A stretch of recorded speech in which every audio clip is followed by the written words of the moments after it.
The recent developments involving a Russian Air Force evacuation flight from Syria and a message from Hayat Tahrir al-Sham, HTS, leader Abu Mohammed Al Golani to Russian President Vladimir Putin provide a glimpse into the evolving dynamics of the Syrian conflict and the shifting geopolitical landscape of the Middle East. These events, seemingly distinct, are interconnected in ways that reveal much about the changing strategies of the actors involved and the larger regional implications. Russia has been a key player in Syria since its military intervention in 2015, which bolstered the Assad regime during a critical phase of the civil war. Over the years, Moscow has entrenched itself as a dominant power in the region, leveraging its military presence at Khmeimim Air Base and Tartus Naval Base to project influence across the Middle East. The recent reports of a special evacuation flight, however, suggest a recalibration of Russia's role in Syria. The evacuation of diplomatic personnel, including those from Belarus and North Korea, indicates that Moscow is adapting to new realities on the ground following the departure of Bashar al-Assad and the emergence of transitional authorities.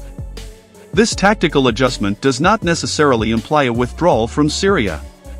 Russia's continued operational presence at its military bases underscores its commitment to retaining a foothold in the region.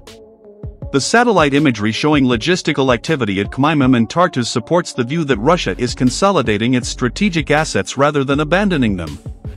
This approach aligns with Moscow's broader objectives of maintaining influence, securing its investments, and using Syria as a platform for geopolitical leverage. By pulling back from volatile front lines and focusing on core interests, Russia aims to protect its position while minimizing risks. Meanwhile, the message from HTS leader Abu Mohammed Al Golani to Vladimir Putin represents a significant shift in the dynamics of the Syrian conflict. HTS, once a militant faction associated with al-Qaeda, has evolved into a dominant power in northwest Syria, controlling Idlib and surrounding areas. Al Golani's rebranding of HTS as a localized political entity rather than a global jihadist movement reflects his ambition to transition from insurgency to governance. His outreach to Moscow, signaling a willingness to avoid provocation, is a calculated move to navigate the challenges of consolidating HTS's authority in a rapidly changing landscape.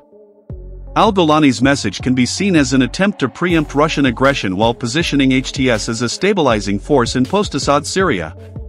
By expressing a desire not to provoke Moscow, HTS seeks to avoid becoming a target of Russian military operations.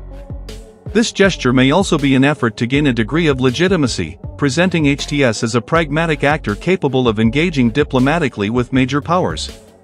For Russia, this outreach offers an opportunity to reassess its relationship with HTS, potentially reducing the risk of conflict in areas where Moscow's strategic interests are less directly threatened. The timing of these developments is critical. The departure of Bashar al-Assad has created a power vacuum in Syria, with various factions vying for control and legitimacy. HTS has emerged as a key player in the northwest, but its dominance is far from secure. The group faces internal and external pressures, including the need to address humanitarian crises, maintain security, and navigate complex relationships with regional and international actors.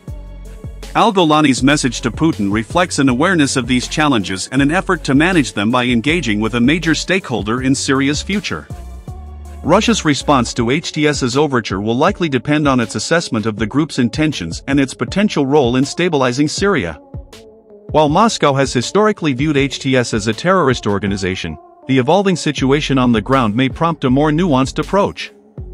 Engaging with HTS, even indirectly, could serve Russia's interests by reducing the likelihood of renewed conflict in the northwest and preserving its strategic assets. However, any form of engagement would need to align with Russia's broader goals and its relationships with other regional players. The broader regional context adds complexity to these developments. Turkey, a key supporter of HTS, has significant influence in northern Syria, particularly in areas controlled by opposition groups.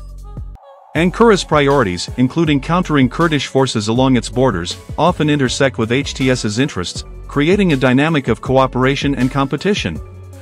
HTS's outreach to Moscow may be an attempt to assert its independence from Turkey while navigating the delicate balance of maintaining alliances and avoiding antagonism.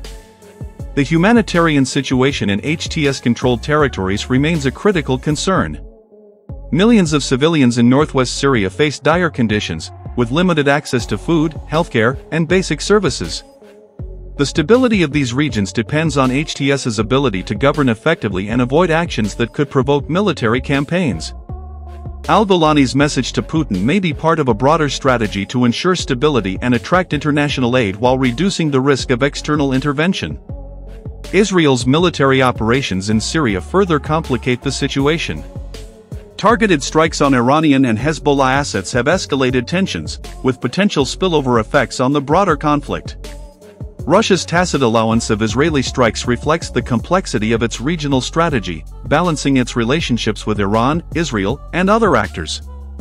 The rise of HTS as a dominant force in northwest Syria adds another variable to this equation, raising questions about how these dynamics will evolve in the coming months. The international community's response to these developments will be shaped by competing priorities and interests. Western nations, many of which have condemned Russian actions in Ukraine and Syria, are unlikely to support any rapprochement between Moscow and HTS. However, there may be a recognition that pragmatic engagement with HTS is necessary to address the humanitarian and security challenges in northern Syria. Al Golani's efforts to rebrand HTS and engage diplomatically may also influence perceptions, though significant skepticism is likely to remain. The future of Syria remains uncertain, with multiple scenarios possible depending on the actions of key players. The reported Russian evacuation flight and Al Golani's message to Putin highlight the fluid and unpredictable nature of the conflict. These events reflect broader shifts in the region's geopolitical landscape, as actors adapt to new realities and reassess their strategies. The coming months will be critical in determining whether these developments signal a turning point or merely another chapter in Syria's complex history. As the situation evolves, the stakes are high not only for Syria but for the entire Middle East. The interplay between HTS, Russia, Turkey, and other regional powers will shape the future trajectory of the conflict, with implications for stability, security, and governance. The international community will need to navigate these challenges with caution, balancing the need for humanitarian support with the complexities of engaging with controversial actors. The path forward remains fraught with uncertainty, but the outcomes will have far-reaching consequences for the region and beyond.